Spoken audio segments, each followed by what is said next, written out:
With social media sites being used by 1/3 of the entire world, they've clearly had a major influence on society. But what about our bodies? Here are 5 crazy ways that social media and the internet are affecting your brain right now. Can't log off? Surprisingly, 5 to 10% of internet users are actually unable to control how much time they spend online. Though it's a psychological addiction as opposed to a substance addiction, brain scans of these people actually show a similar impairment of regions that those with drug dependence have. Specifically, there's a clear degradation of white matter in the regions that control emotional processing, attention, and decision making. Because social media provides immediate rewards with very little effort required, your brain begins to rewire itself, making you desire these stimulations, and you begin to crave more of this neurological excitement after each interaction. Sounds a little like a drug, right? We also see a shift when looking at multitasking. You might think that those who use social media or constantly switch between work and websites are better at multitasking, but studies have found that when comparing heavy media users to others, they perform much worse during task switching tests. Increased multitasking online reduces your brain's ability to filter out interferences and can even make it harder for your brain to commit information to memory. Like when your phone buzzes in the middle of productive work.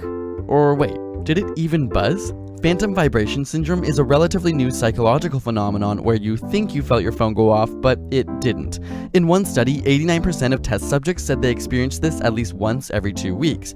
It would seem that our brains now perceive an itch as an actual vibration from our phone. As crazy as it seems, technology has begun to rewire our nervous system, and our brains are being triggered in a way they never have before in history. Social media also triggers a release of dopamine, the feel-good chemical. Using MRI scans, scientists found that the reward centers in people's brains are much more active when they're talking about their own views as opposed to listening to others. Not so surprising, we all love talking about ourselves, right? But it turns out that while 30 to 40% of face-to-face conversations involve communicating our own experiences, around 80% of social media communication is self-involved.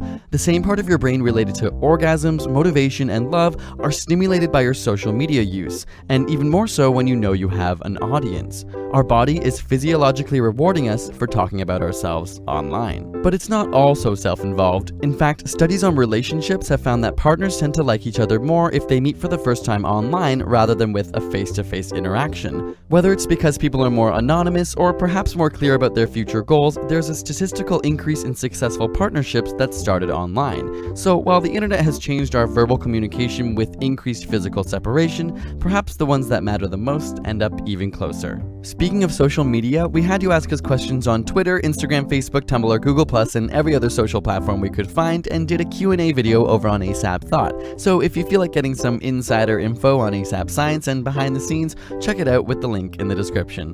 Got a burning question you want answered? Ask it in the comments or on Facebook and Twitter. We also finally got a P.O. box for all of you amazing science lovers who have requested to send us mail or other stuff over the years. And we'd love to hear from all of you, so feel free to use the address on the screen or in the description box. And subscribe for more weekly science videos.